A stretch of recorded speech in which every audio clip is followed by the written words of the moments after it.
High school principal threatened by HOA for hanging traditional flag until former students from the entire city stood up to defend him. You ever heard of a man getting threatened over a flag that flew on that same pole for 40 damn years? Mr. Carter laughed when he said it, but the kind of laugh you let out when you've got nothing else left. The morning the letter arrived, the wind had already blown down 3 chairs on his porch, like it knew trouble was coming. The envelope was thin, unassuming, and carried the HOA's logo like a scarlet letter on its corner. Inside, a sterile warning. Remove the flag. Violation. Non-compliance would lead to legal action. HOA Guidelines subsection 5.1.2 No symbols that may provoke social division. Mr. Carter blinked once, then twice, then chuckled low, like someone just whispered the world's cruelest joke. Because the flag they were talking about, it was the Pan-African flag. Red for the blood, black for the people, green for the land. The same one he had flown outside Roosevelt High since 1983. Since the riots. Since Rodney King. Since Trayvon. Since George. Since kids with skin like his stopped believing they'd live to 30. He stood in the foyer of the house he'd grown old in, the letter dangling from his fingers. They waited until I retired, he muttered. Waited until I didn't have a school board or a microphone or a morning intercom to clap back with. Mr. Carter wasn't just any principal. He was Roosevelt High, the kind of man who remembered every student's name, every grandmother's church, and who never let a child fall through the cracks without a fight. He'd grown up 4 blocks from the school, walked the same cracked sidewalks, and when he became principal, he made damn sure the building had heat in the winter and cold water in the summer. That flag, the red, black, and green, had been more than decoration. It was history. It was memory. It was resistance. Now they were calling it divisive, a violation. Like black pride was something that needed zoning approval. For 3 days he didn't take the flag down. He also didn't talk much. Sat on the porch in his green plastic chair, the one that squeaked, sipping coffee, watching the mailman get nervous every time he passed. He wasn't scared, but he was tired. Tired of being reminded that blackness, even quiet, dignified blackness, always seemed to come with consequences. And the HOA, they weren't even from here. Half of them were newer homeowners. Folks who moved in after the city cleaned up Roosevelt Park and rebranded the neighborhood historic. Gentrification in cursive. They said the flag made them uncomfortable. He wanted to ask if they felt that way when they watched the 4th of July parade roll through with Confederate belt buckles. But he didn't. He just sat, waiting. It was on the 5th morning that something shifted. A gray Honda Civic pulled up to the curb and didn't drive away. Out stepped a tall man in a suit 2 sizes too small for his arms, holding a phone like it was a torch. "Mr. Carter?" the man asked, his voice cracking in surprise. "It's me, DeAndre, class of '07. You told me I could make it out if I wanted it bad enough." Mr. Carter squinted. The boy who used to get sent to his office weekly for fighting, now standing tall in front of him, eyes wide, as if facing a prophet. "I heard what they're trying to do," DeAndre said. "I can't let that slide." Mr. Carter tried to wave him off. "It's not worth the trouble." But by the end of the week, a dozen cars lined the curb. Former students, nurses, mechanics, teachers, veterans. People who had once needed him to believe in them when no one else would. And they came armed with voices, with memories, and with one clear message. You don't get to erase what saved us. By Sunday, the whole block had changed. Someone printed shirts with the flag on it. Someone else brought a bullhorn. Old yearbooks were opened like sacred texts. The media showed up on Monday. A local outlet first, then CNN by the afternoon. A young reporter asked Mr. Carter, "Why didn't you just take the flag down?" He paused, looked her in the eye. "Because some of my kids only ever saw themselves in that cloth. You take it down, you take them down." The HOA board scheduled an emergency meeting the next day, but they didn't expect what greeted them when they arrived: hundreds of people, across races, across generations, chanting, holding signs that read, "Carter raised us. Now we raise him." An old woman in the crowd whispered to her grandson. This is what respect looks like. Not statues, not speeches, but showing up. A new letter was issued that Friday. The HOA claimed the warning had been miscommunicated, that, after further consideration, the flag would be permitted under a revised interpretation of the guidelines. Mr. Carter didn't gloat. He didn't even smile. He just raised the flag a little higher. And behind him, the city he once carried on his back now stood shoulder to carry him. They said the storm would pass by noon. But on that Tuesday morning, as gray clouds gathered above Roosevelt Street, the energy below told a different story. By 8 a.m., a line of people had already formed outside Mr. Carter's house, wrapping around the sidewalk like a human tribute. Most wore black. Some held cardboard signs. A few had nothing but their presence and a deep well of anger they hadn't yet found words for. A woman in her 40s, Yolanda Reeves' class of '95, walked up to the porch with 2 folding chairs, a thermos of sweet tea, and a look on her face that said, "I'm not moving." "Morning, Mr. Carter," she said gently, setting the chairs down beside his. He nodded, lips tight. "You remember when you stayed with me after my mama passed?" she continued. "You sat through the whole funeral even though you hated church." Mr. Carter's eyes flickered. "Your mama sang like nobody's business. I was there to hear her go out." Yolanda smiled. "And now I'm here for you." By noon, 20 more people had joined them. The crowd had spilled from sidewalk to lawn, respectful, silent but humming with something electric. Not rage. Not exactly. It was loyalty. Fierce, unshakable loyalty. That afternoon, the HOA finally made its move. A silver SUV pulled up slowly, too clean for the neighborhood, and out stepped a woman in beige slacks and a navy cardigan, clipboard in hand. She was flanked by 2 men, one of them wearing a name tag that read Martin Green, HOA legal consultant. The woman, Marla Whitaker, president of the Roosevelt Hills Homeowners Association, cleared her throat dramatically and stepped forward. "Mr. Carter," she called. "May I have a word?" Yolanda stood up before he could. "He said all the words he needs. You can speak to me." "I'm afraid this is a legal matter," Marla replied, stiffening. "The association has received complaints." A voice from the back of the crowd called out. "From who?" "Nobody around here's complainin', but y'all." Marla didn't respond. "We have a policy," she continued. "Visible displays of flags not expressly sanctioned under the National Registry crea 12 divisiveness. We're simply enforcing what's on the books." Mr. Carter stood slowly. The group fell quiet. "Divisiveness," he repeated. "That word sure gets a lot of play these days." Marla held her clipboard like a shield. "This isn't personal, sir.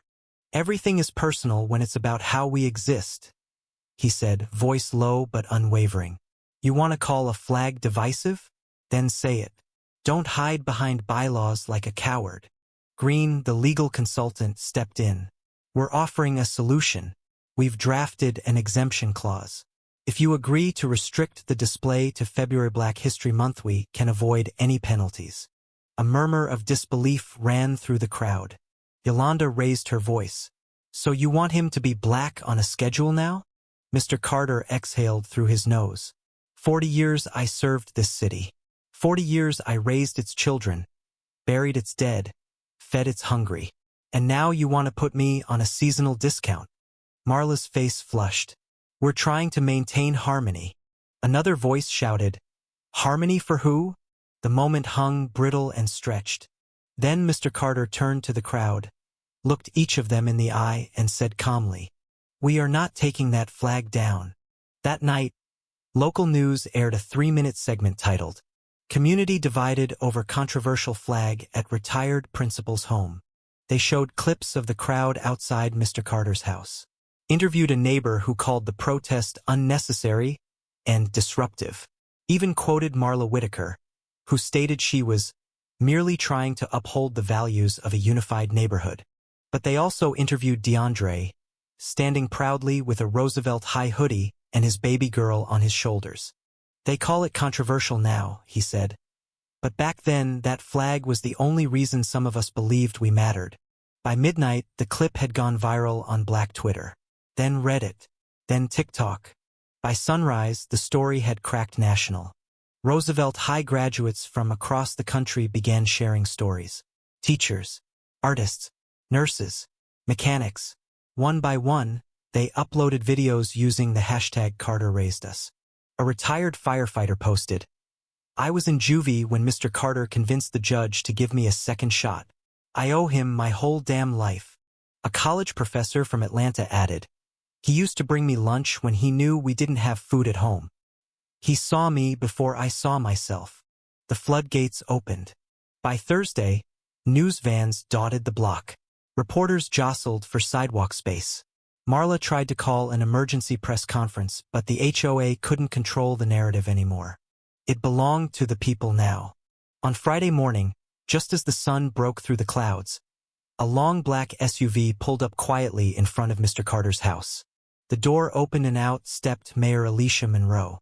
She hadn't been seen publicly in weeks, caught in a brewing scandal over campaign funding. But this was too big to ignore. She approached the porch slowly, heels clicking against the pavement like a metronome of caution. The crowd parted for her, murmuring. "Mr. Carter," she said, her voice polished and professional.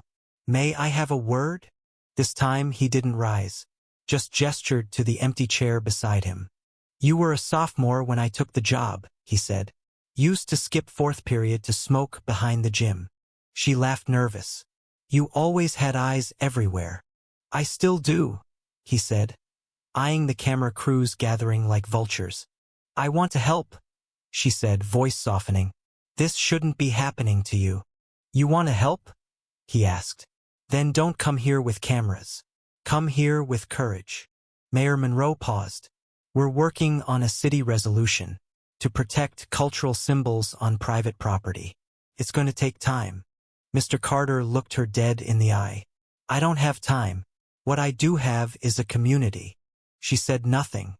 After a beat, she stood, straightened her blazer, then turned to the cameras and said clearly, "We failed this man. We failed this neighborhood. But starting today, the city will stand with Mr. Carter. And that flag will fly, not just here but across every public school that chooses to honor the history it represents." The crowd erupted. And Mr. Carter? He just nodded, quietly, because he knew words meant little. But action, that was legacy. The next morning was strangely quiet. No chants, no news vans, no HOA reps in polished shoes trying to explain policy. Just the soft flap of the Pan-African flag swaying gently in the breeze, casting a familiar shadow across the porch. Mr. Carter sipped his coffee slower than usual. Not because he was at peace wasn't, but because this right here was the eye of the storm. And he'd lived long enough to know that silence didn't mean resolution. It meant reload. Inside, his landline rang. He hadn't answered it in years, but something in his gut made him pick it up. "Mr. Carter?" A woman's voice, quiet, steady, but shaking just beneath the surface. "Yes. This is Keisha Brandt, class of '03. The name stopped him cold. Keisha, the quiet one, smart, brilliant even. The kind of brilliance that doesn't beg for attention but sits silently at the back of the classroom, absorbing everything. "You okay, baby?" She exhaled. "I just wanted to say thank you for everything. I've been watching what's happening. I live in Chicago now. I teach African American studies at the university." Mr. Carter smiled into the receiver. "I always knew you'd teach somebody something." There was a pause. "I'm coming home," she said. "I want to help." He didn't know what to say. It wasn't just the words. It was the tone in her voice, fierce, unwavering, like she wasn't just coming to visit. She was coming to fight. And she wasn't the only one.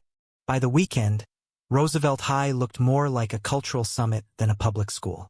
Former students flooded the gymnasium for what had originally been a small community forum organized by local activists. But word spread, and by Sunday afternoon, more than 500 people packed the bleachers. Some brought their kids. Others brought framed photos, graduation shots, prom pictures, snapshots of the flag hanging above the front office.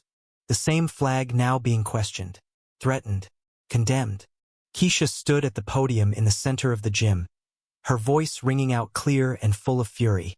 I've spent the last 15 years studying how power rewrites history. I've read case after case about black symbols being reframed as threats.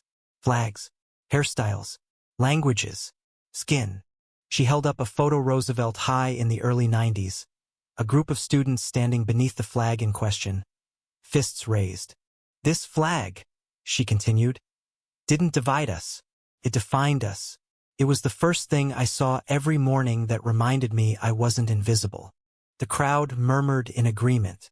She turned toward the camera crew stationed in the back. You call this flag divisive? Let me tell you what division really is. When white neighbors call the police on a retired black educator for expressing pride in his own identity. That is what breaks community, not fabric on a pole. There were no chants this time, just thunderous, unanimous applause. And Mr. Carter, sitting in the front row, wiped the corners of his eyes with a handkerchief no one had seen him take out. The HOA met that night in a closed-door session at least. They tried to. Dozens of residents showed up anyway. Some stood outside the doors, chanting softly. Others simply waited in silence, holding candles, photos, old diplomas. Inside, Marla Whitaker stared at the agenda she'd written 3 days ago. It already felt outdated. The city had shifted underneath her, and she could feel it in her bones. I think we made a mistake, whispered Councilman Roy Douglas. His voice was hoarse, like he hadn't slept. Marla clenched her jaw. We were just following guidelines. No, he said. We were following our version of comfort. He pulled a folder from his briefcase and slid it across the table. It contained testimonials, screenshots, letters, stories, hundreds of them, from black residents, from white residents, from people who hadn't stepped foot in Roosevelt in decades but still carried Carter's voice in their head. I didn't know, Marla admitted. I thought it was just a flag. It never is, Roy said softly. Not when you're black in America. By the end of the meeting, the HOA voted unanimously to reverse their violation notice. But that wasn't enough. They issued a public apology. But that wasn't enough either. So they did something almost no one expected. They asked Mr. Carter to speak. At their meeting, on their terms. And he agreed. He arrived at the HOA town hall with no entourage, no speech, no prepared statements. He stepped to the microphone and looked out over the room, half curious faces, half ashamed ones. He let the silence sit. Then, finally, when I first became principal, we didn't have enough books for every student. Some of the windows were nailed shut. Rats ran the halls. He paused. But we had hope, and we had pride. And when I raised that flag out front, I wasn't making a political statement. I was making a promise. He looked around the room. That every child who walked through those doors would know they mattered. That their heritage was not a threat. That their history was not a burden. He pointed gently toward Marla in the front row. You called that flag divisive. But it didn't divide us. It healed us. It told the truth when the world kept lying to us. He stepped back. I don't need an apology. I don't need permission. What I need, what this city needs, is for you to stop confusing peace with silence. Then he left. No fanfare. No curtain call. Just truth. Delivered straight. The Carter way. In the days that followed, a citywide initiative was launched called Raise It Proud, a movement to empower schools and communities to celebrate cultural heritage without fear of retribution. Dozens of schools adopted the Pan-African flag beside the state and national ones. Muralists began painting tribute walls across Roosevelt portraits of Mr. Carter alongside the words "Legacy is louder than law." And on a chilly Monday morning, something extraordinary happened. At exactly 9 a.m., every public school in the district paused announcements, turned their speakers on full volume, and played a short recording. It was Mr. Carter's voice. The one every Roosevelt student remembered from morning intercoms. Good morning, scholars. Today is another chance to rise with honor, to walk with pride, and to remember that you come from greatness. Now get to class and show them who you are. Some teachers cried when they heard it. Others smiled and whispered, "He's still here," because he was. Back at home, Mr. Carter returned to his porch chair, the green one with the squeaky armrest. Yolanda sat beside him, this time with 2 slices of sweet potato pie wrapped in foil. She handed him one, then raised her fork like a toast. "You did it." "No," he said, taking a bite. "We did." And behind them, the flag waved brighter, prouder, more permanent than ever before. Not because it was protected by policy now, but because it had been protected, finally, by the people. Mr. Carter didn't go viral again. He didn't need to. What came next didn't involve headlines or hashtags. It was quieter, but somehow louder. Real change always is. By spring, the district had approved a new curriculum edition called Legacy and Leadership, Local Black History in Our Schools. It would be piloted at Roosevelt High in the fall, written by a committee of alumni, many of whom had been raised under the banner of that very flag. Keisha Brandt was asked to chair it. She accepted on one condition: that Mr. Carter's name be listed on every textbook cover. Not in small print. Not on the dedication page. Front and center. Carter didn't know about that part yet. He was too busy doing what he'd always done best, showing up. To community meetings, school fundraisers, open mic nights. He attended them all not to be honored, not to be thanked, but to remind people that their presence still mattered, and that their history wasn't just a story. It was a living force. One day, near the end of May, Carter got a letter in the mail, handwritten, stamped with no return address. He opened it slowly, carefully peeling back the paper like it was something sacred. Inside was a photo. A young boy, maybe 9, smiling shyly in front of Roosevelt High, holding a small paper flag colored in red, black, and green. The note attached read, "My son asked what this flag meant. I told him it was the reason I believed I belonged. Thank you for giving that to me. Now I've given it to him." No signature, just the weight of legacy, folded in paper. June brought the unexpected. The National Association of Educators invited Mr. Carter to speak at their annual conference in D.C. They wanted him to share the story behind the movement, behind Raise It Proud, behind the curriculum, behind the resistance. He said no, then yes, then no again. He wasn't a man for stages. He was a man for hallways and classrooms and locker-lined conversations. But when Keisha reminded him that every superintendent in the country would be there, he agreed. The day of the speech, he wore the same navy suit he'd worn to his retirement. Still fit, barely. The crowd, nearly 2,000 educators, stood when he walked in. Not out of protocol, out of respect. He stood at the podium, cleared his throat once, then said, "I didn't come here to talk about a flag." Silence. "I came here to talk about what happens when you tell children they don't belong, and what happens when we fight to prove they do." He told them about the porch, the protest, the letter, the long, quiet years of serving without spotlight, and the even longer days after the HOA came for his legacy. He paused, then added, "You want to know what scares people most? Not the flag, not the protests, not the voices raised in song or rage. It's the idea that our history is not background noise, that it demands space, and light, and air." He took a breath. "So make room." And with that, he walked off the stage. No applause yet, just stunned stillness. Then the entire room rose, every educator, every administrator, every policymaker, and erupted into a standing ovation that lasted almost 3 full minutes. The next day, they passed a nationwide resolution affirming schools' rights to fly cultural heritage flags alongside national symbols. Mr. Carter didn't attend the signing ceremony. He said he had somewhere else to be. It was the last week of summer. Roosevelt High was reopening its newly renovated West Wing, the one that had been shuttered for decades. They were turning it into a community center named in his honor, the Principal Carter Leadership Wing. There were speeches, balloons, old students bringing their own children to tour the halls. But the real moment came quietly. After the ceremony, when most had left, Mr. Carter walked into room 214, his old office. The walls had been repainted, the desk replaced, but in the corner, someone had left something small and deliberate. A photo frame. Inside it, a picture of the flag.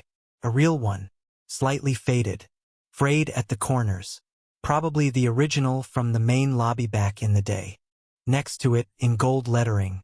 It was never just fabric. It was always a mirror. He sat down in the old chair, creaky, leather peeling at the edges, and exhaled. Not because he was tired, but because, for the first time in months, he felt full. Seen, heard, carried. And then Yolanda walked in with 2 coffees, no cream, just how he liked it. She handed him a cup. "No press this time," she said. "Good," he replied. She nodded toward the photo. "You think we really changed something?" He didn't answer right away, just looked out the window at the sun-drenched field, where kids were racing across the grass, laughing loud and free, beneath a flagpole flying 3 colors that refused to be ignored. "Change isn't always noise," he finally said. "Sometimes it's what stays standing after the shouting stops." She smiled. "That sounds like something a principal would say." He smiled back. "Well, maybe I still am." They clinked coffee cups. Outside, the wind picked up, and the flag danced. Free.